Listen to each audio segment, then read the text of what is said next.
Hi dears, എല്ലാവർക്കും നമസ്കാരം. എൻ്റെ ചാനൽ സപ്പോർട്ട് ചെയ്ത എൻ്റെ പ്രിയ കൂട്ടുകാർക്ക് ഒരു സ്പെഷ്യൽ താങ്ക്സ് ഉണ്ട്. അതുപോലെ തന്നെ ഇനിയും നിങ്ങളെ സപ്പോർട്ടീവും പ്രാർത്ഥന എല്ലാം ഉണ്ടായിരിക്കണം. ഇന്ന് നമ്മൾ ഉണ്ടാക്കാൻ പോകുന്നൊരു സ്പെഷ്യൽ ക്യാബേജ് തോരനാണ്. സ്പെഷ്യലാണെന്നും പറയാൻ പറ്റത്തില്ല, നമ്മൾ എല്ലാവരും വീട്ടിൽ ട്രൈ ചെയ്ത് തന്നെ. എന്നിരുന്നാലും ഞാൻ ചെയ്തപ്പോൾ ഞങ്ങൾക്കും കൂടെ ഒന്ന് ഷെയർ ചെയ്യാമെന്നൊരു വീഡിയോ എടുത്തതാണ്.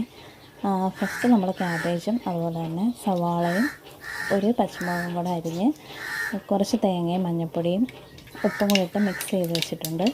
അതിനുശേഷം ഒരു ചീനച്ചട്ടിയിലോട്ട് കുറച്ച് വെളിച്ചെണ്ണ ഒഴിച്ച് കടുക് പൊട്ടിച്ച് അതിനുശേഷം കുറച്ച് ഉഴുന്നുപരിപ്പിട്ട് അതും കൂടെ ജസ്റ്റ് ഒന്ന് മൂത്ത് വരുമ്പോഴത്തേനും ഒരു ഗോൾഡൻ കളറൊക്കെ ആകുമ്പോഴത്തേനും നമ്മൾ ഈ മിക്സ് ചെയ്ത് വെച്ചിരിക്കുന്ന ക്യാബേജ് അതുപോലെ തന്നെ സവാളയും പച്ചമുളകും തേങ്ങയും മഞ്ഞൾപ്പൊടിയും എല്ലാം കൂടെ ഇട്ട് മിക്സ് ചെയ്ത് വെച്ചിരിക്കുന്ന ആ ഒരു മിക്സ് നമ്മളിതിനകത്തോട്ട് തട്ടിയിട്ട് ജസ്റ്റ് ഒരു 10-15 മിനിറ്റ് ഒന്ന് ഇളക്കി കൊടുക്കണം.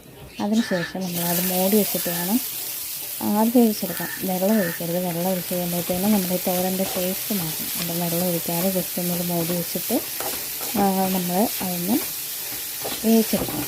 ഒരു 10-15 മിനിറ്റ് കഴിയുമ്പോഴത്തേനും അതൊന്ന് തുറന്ന് ജസ്റ്റ് അതിൻ്റെ വെള്ളമൊക്കെ വറ്റി വരുന്നിടം വരെ നന്നായിട്ടൊന്ന് വേവിച്ചെടുക്കുക. അപ്പോഴത്തേനും തന്നെ നല്ലൊരു സ്മെല്ല് വരും.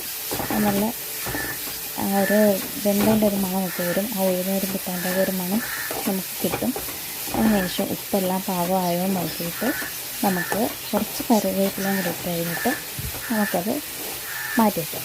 അപ്പോഴത്തേക്കും നമ്മുടെ സ്പെഷ്യൽ തോരൻ റെഡിയായി. ഇത് നമ്മൾ സദ്യക്കൊക്കെ കഴിക്കുന്ന ആ ഒരു ടേസ്റ്റ് കിട്ടും. അപ്പോൾ എല്ലാവരും ഒന്ന് ട്രൈ ചെയ്ത് നോക്കുക. Thank you.